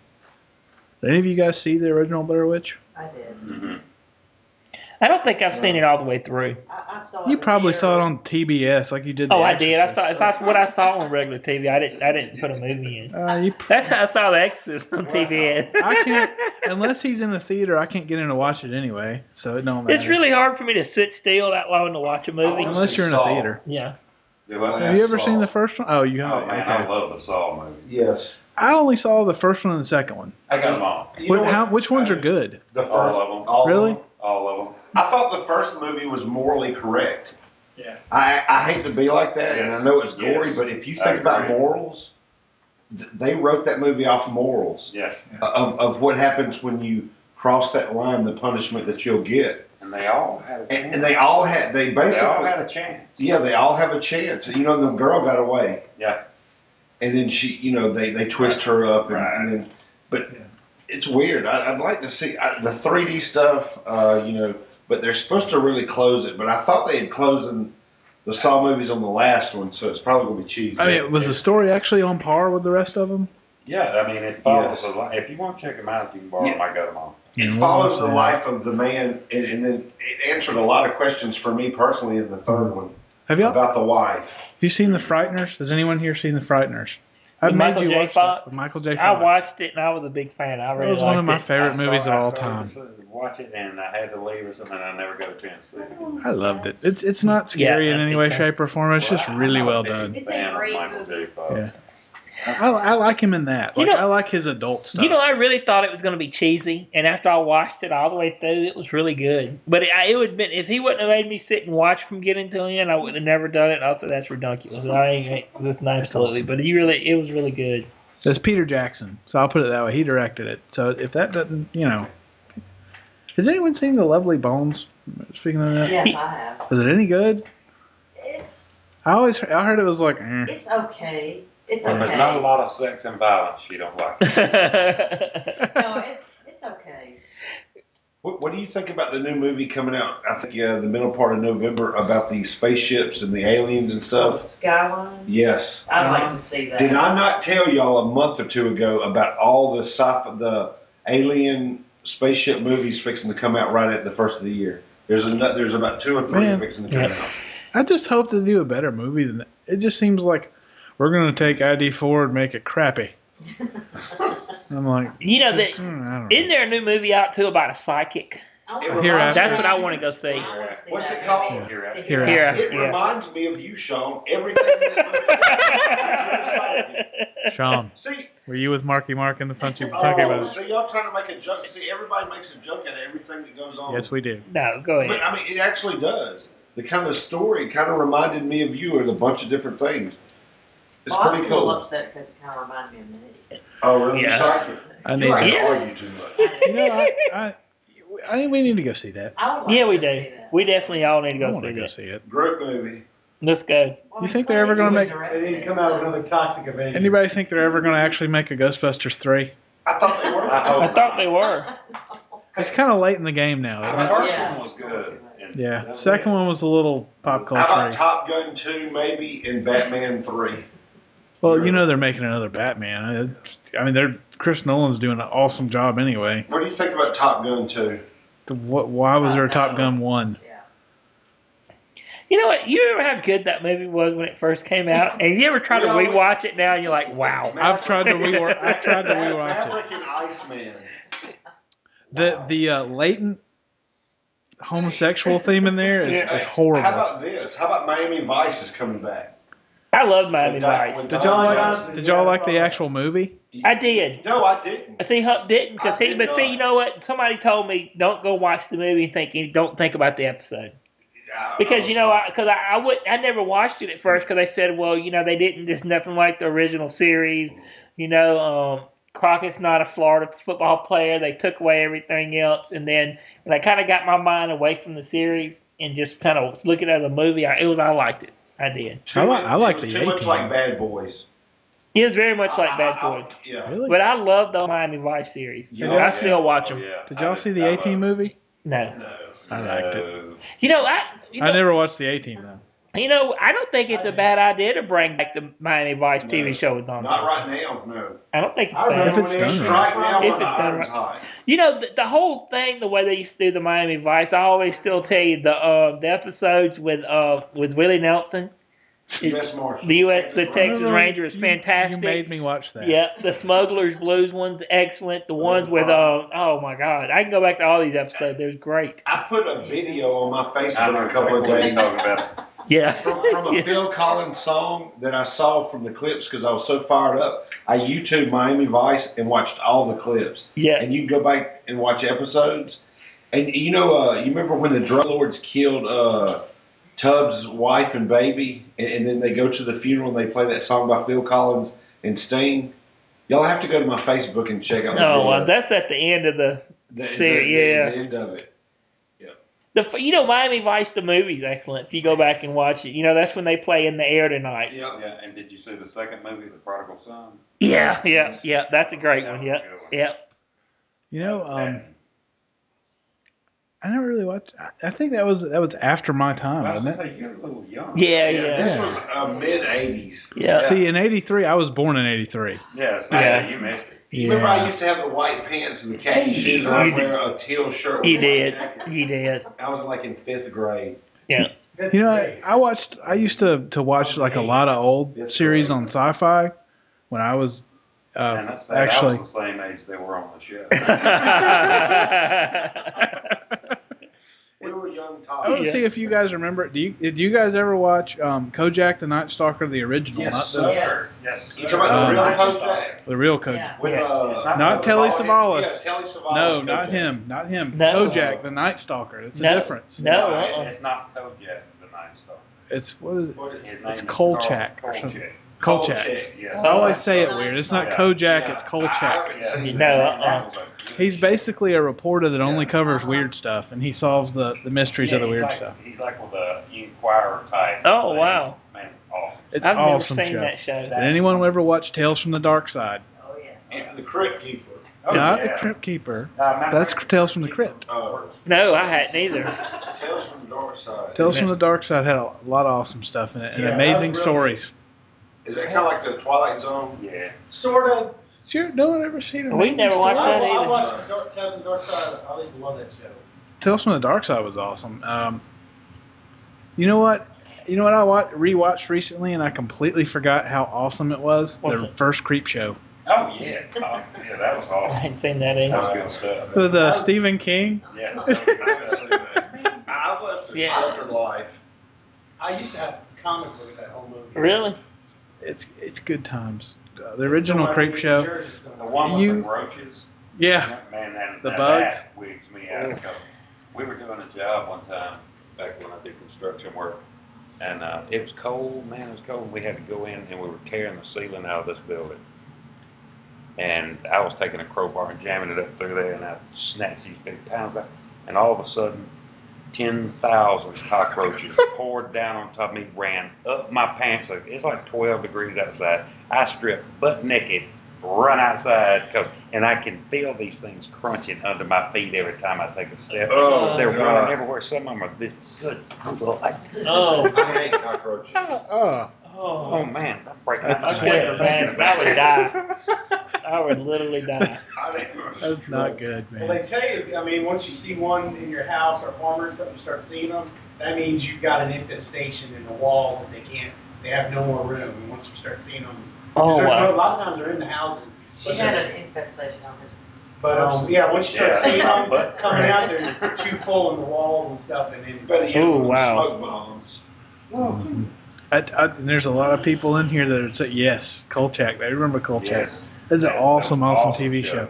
You know, they came out with the entire season, and it's like $20. Oh man, I'd like to have that. 'cause That's was it. I good saw it at stuff. Best Buy a few times. I kept meaning to get it. It's one of those things I'm going to regret because it's going to go out of print. Mhm. But and they had a bunch of Tales from the Dark Side and amazing stories. You know, every time I hear about Mel's Hole, the supposedly endless hole, I think about that one Amazing Stories episode where the dude keeps putting stuff down the hole and getting little trinkets back. Mhm. Anybody seen that one? No. That's all. You saw it? That's good times. Didn't they say they're coming out with a Greatest American Hero movie, or? Oh, I saw something. Oh, I saw that on a blog, like a What is people that blogging about? movies. Remember the TV show? The dorky teacher. Yeah. It was They like had only the 2 seasons, or I don't Yeah, know. they had the FBI agent as his friend, and he'd rip off his clothes and have a red jumpsuit. I thought that was that. From Aliens, but he didn't have a Yeah, manual Jerry on it. Carroll. Yeah, I thought that was that old timey movie when John Witter was the superhero. I remember that movie. I think he got the super alien or something. He didn't have the man, so he didn't know how to operate it. So it's just wacky. Oh, wow. It is a dork. Robert Culp was the FBI agent. Robert Culp. Yes.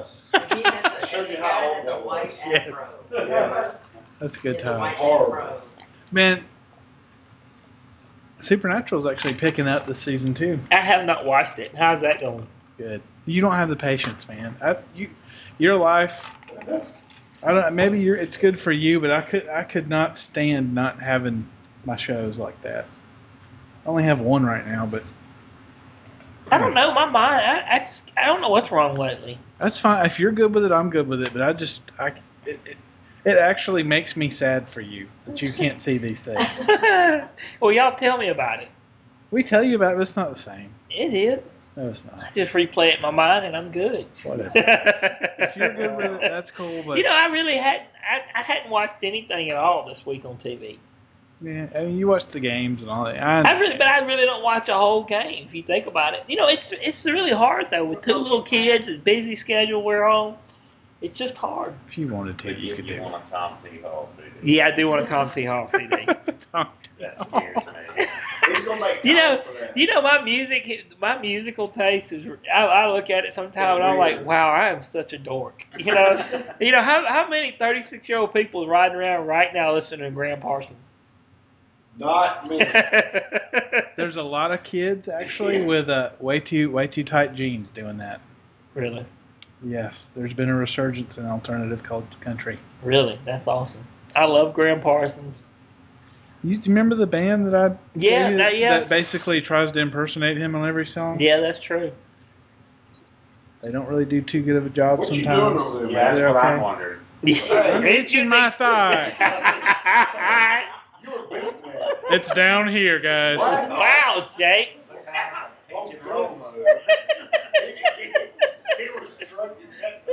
You know- Wow. And I know Sean's not trying to talk. He's trying to show everybody your Georgia peaches there every week. Well, I'm not sitting here rubbing on them. I'm just saying. Speaking of that, okay, he's called me Mr. Positivity, and he's called me out on that. Yeah. I've turned a new leaf. Yeah, you've taken the Hippocratic oath I see over there. That's right. Hypocritic oath. It's Oh, time, excuse it's time me. not to be all about me. I'm going to share the love. You're going to share the love. You got a new bag. You got a new thing. Oh, gosh. Wow. Oh, God. You know, this show was started off really good that first hour when our producer Michelle didn't follow up with the guest, I guess, and he did not show up. No show. The wheels is off. She's going to call in at 10 because she never says Central. I did say Central. Whatever. Wow. That, you know what? It's all right. We've talked about a lot of stuff tonight. Indeed. Is anyone, what's the event? Has anyone talked about the event? Anyone seen the event? Some show called the I event? watched a half an episode, and I watched about 2 minutes of it this week. And I hadn't watched it. I guess What it's the point they're trying to determine who the aliens are or where they come from, I think. Oh. How about before we leave the air, let's talk about our event Saturday. All For right. Everybody that's listening, to come over to Prattville on County Road 4, check out Buena Vista. We start at 7:30. Then it kicks off at Starts 8 at o'clock. 8:30.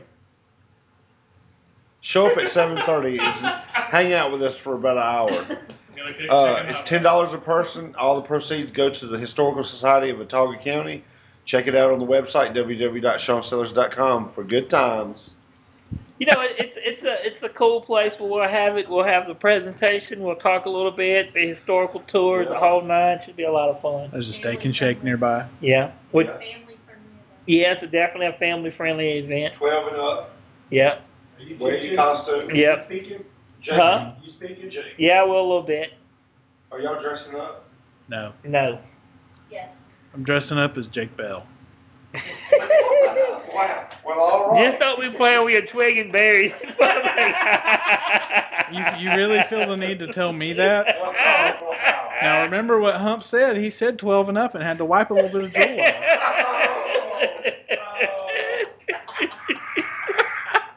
Well, all right, Jake. Hey, you gonna throw me under the bus? I'm gonna come back. What a show. Check us out next week, same time. If I don't come back, y'all know what. You know So what happened. Hump's personal team tours begin at what, at 8:30? At 7:30. I'm Remember? going to give a private tour to the third floor if you want to go at 7:30. I'll show you where. Never mind. I'll show you where I hit my head and cracked the wall. Busted my head wide open, cracked. I didn't want the them to wall. have audio evidence of that, David. Yeah. Oops. You know what? I go back to that night, and everybody talks about duck your head, and there was absolutely no reason for Hump to haul ass down those steps except to try to impress the people he was with. And he did. There was no race. Hey, Noggin should crack that Cement wall. that cement plaster the way his head did and not bust. Although he did have to sit down. It I was split dumb. and it cracked straight across. I had just a big red mark and I was over with. Oh, hump smash. Hump smash. And it's still there. We'll definitely talk about it and show it. It's a stop on the tour now. Yeah. Yes, it is. Oh, wow. That's a good time. Yeah. Are we about done, Jay? Yeah. Yes. It's Oh, that wow. time. You Well, want to go everybody, ahead? yeah, everybody check out our websites at SeanSellos.com, SouthernParanormalResearchers.org. Check us out on Wednesday nights on Jackalope Radio from 9 until 11. On Thursday night at CrossroadsParaRadio.com from 8 until 10. And on ParaX from 11 until midnight. Check us out. The events this coming week. Special thanks to Tom Inslee, everybody out there, Parker and Sloan Entertainment. We love you guys. Thanks for supporting the show. We really do appreciate it. And we end as always with John Wesley's rule. Do all the good you can, by all the means you can, in all the ways you can, as long as you ever can. Guys, I'm Sean Sellers with Jake Bell, David Humphrey, Michael Gerback, our producer Michelle Sellers, Gene, Pam, Kenzie, everybody in the house. We love you guys. Good night.